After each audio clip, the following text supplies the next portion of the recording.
أعوذ بالله من الشيطان الرجيم بسم الله الرحمن الرحيم الحمد لله رب العالمين والصلاة والسلام على رسولنا محمد وعلى آله وأصحابه أجمعين اللهم صل على سيدنا محمد اللهم صل على سيدنا محمد اللهم صل على سيدنا محمد Payg'ambarimiz Muhammad Mustafa sallallohu alayhi vasallamga beadad durudu salavatu salomlar bo'lsin.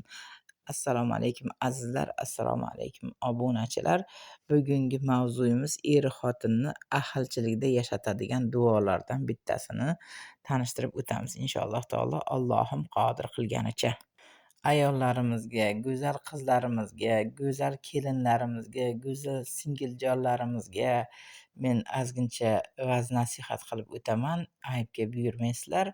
Sizlardan bitta narsani iltimos qilaman, qizlarjon, go'zallar, shirintoylar.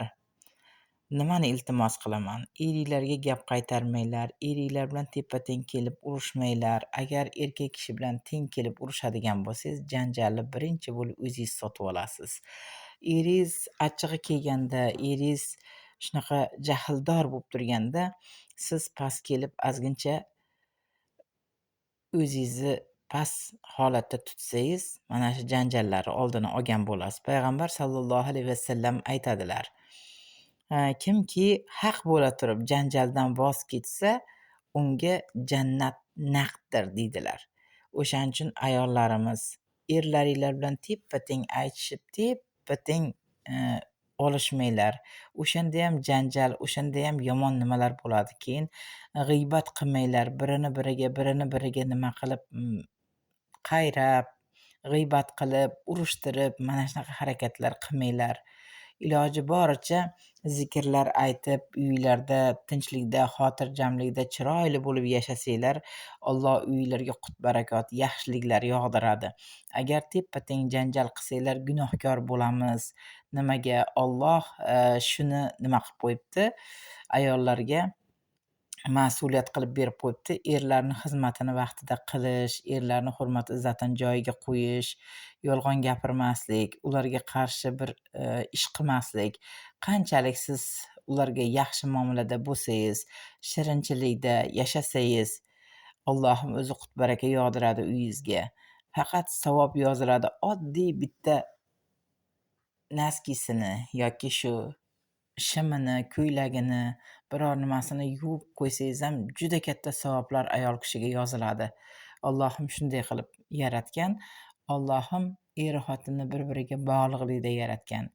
Agar ajrashib ketaman degan payda bo'ladigan bo'lsangiz ham, unda ham bolalaringizni tirik yetim qilasiz. Ajrashgandan hech foyda chiqmaydi. Mol talashsangiz, jon talashsangiz ham unda ham bir foyda chiqmaydi. Nimaga?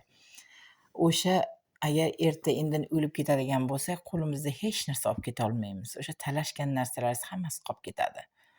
Erkak kishi o'zini aqli o'zi bilan bo'ladi.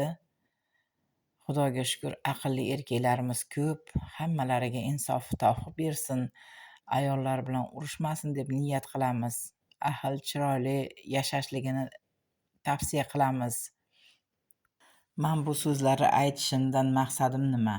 Qars ikki qo'ldan chiqadi, hech qachon bir tomondan chiqmaydi. Daraxt shamol bo'lmasa daraxti uchi qimirlamaydi. Buni hammamiz bilamiz. Hech qachon bir tomondan chiqmaydi. Ikki tomondan ham nimadirki bo'ladi, janjal, suron bo'ladi. Albatta xotin nohaq yo haq bo'lib, yo haq xotin nohaq bo'lmaydi. Qandaydir o'rtada kelishmovchilik bo'ladi, o'shandan janjallar kelib chiqadi. Yoki sehr joduning ham bu yerda katta roli bor. Birov birovga sehr jodu qilib, bir narsalar qilib sovutgan bo'lsa, bir narsalar qilgan bo'lsa, shaytoniy amallar bajarilgan bo'lsa, o'shani agar ermi yoki xotinmi ezib yoki biror nima qilgan bo'lsa, bilmagan holatda, duolarni o'qib, o'zlarini nimada Allohning panohida asrashmasa, jin ajinalar, shaytonlar o'sha o'rtadagi janjallarni keltirib chiqaradi. Sehr joduni muakkil jinlari ham bu narsani juda yaxshi bajarishadi. Shuning uchun men sehrni ham yo'q qiladigan va o'zinglariyam ahillikda yashatadigan bir amalni o'rgatib o'taman. Allohim qodir qilganicha hammamiz uyimizga tinchlik, xotirjamlik, chiroyli, yaxshi yashashlik nasib ro'zi aylasin. Qizlarimizgayam, yigitlarimizgayam Allohim shirin hayot ato etsin. Hech qachon bolalar tirik yetim bo'lmasin. Hech qachon otasi, onasi bir-biridan ajrashish harakatini qilmasin. Shirin hayot kechirishsin. Hamma yigitlarimizgayam, qizlarimizgayam, hammasiga Allohim shirinchilik ato etsin degan umidda buni aytib o'tdik. Aybga buyurmaysizlar degan umiddaman. Birinchi bo'lib bomdod namozidan keyin ikki rakat nafl namozi o'qib olinadi. Keyin oldingizga dasturxon solib, erkak kishimi, ayol kishimi farqi yo'q. Uyda janjal bo'layotgan odam shu narsani qilsin, inshaalloh Allohim o'zi shifoi komil ato etadi. Dasturxonga shokolad, xurmo, novvot, shakar, shirinliklar, mana pirojnoye, pechenye nimalar yaxshi ko'rasizlar. O'sha narsalarni qo'yib olgan holatda oldinglarga tuz, choy qo'ysanglar ham bo'ladi, kofe-po'filarni qo'ysanglar ham bo'ladi. Hech narsa qilmaydi, chunki hammamiz iste'mol qilamiz shu narsalarni. Sut, shunaqa narsalar. Keyin qo'ygan holatda asal, zaytun yog'i qo'ysangiz ham juda yaxshi, nur ustiga a'lo nur bo'ladi. Birinchi bo'lib Takosir surasini 11 marotaba dam uriladi shu narsalarga. Undan keyin Sharh surasini 41 marotaba dam uriladi. Keyin Allohimning Yo Vadud degan ismi bor. Uni 113 marotaba dam uriladi o'sha narsalarga. Keyin boyagi narsalari iste'mol qilinsa yaroqli bo'ladi, yeb ichilaveradi. O'sha o'rtada oilaviy baham ko'riladi. Bu sehr joduni ham yo'q qiladi. Allohim o'rtada erga ham xotinga ham shirinchilik ato etadi. Bu narsani 41 kun qilsangiz nur ustiga a'lo nur bo'ladi. Undan keyin